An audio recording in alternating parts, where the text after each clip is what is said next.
क्या आपका विजन क्या है, दूरदृष्टि क्या है? आप यही चाहते हैं कि एक देश का जो सबसे छोटे लेवल का व्यक्ति है वो भी गोल्ड को अक्यूमुलेट करना शुरू किया? विजन क्या है आपका, उसके बारे में जानना चाहते हम गोल्ड और सिल्वर में काम करते हैं अभी फिलहाल, तो इसी में हम फोकस्ड हैं।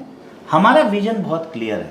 हमारा विजन ये है कि जो फिनेंशियल इंक्लूजन की बात कर रहे हैं आज पूरी हमारी सरकार कर रही है, सारे लोग कर रहे हैं फिनेंशियल इंक्लूजन में डिजिटल गोल्ड, डिजिटल सिल्वर भी अपना भागीदारी हर एक व्यक्ति को कंट्रीब्यूट करें।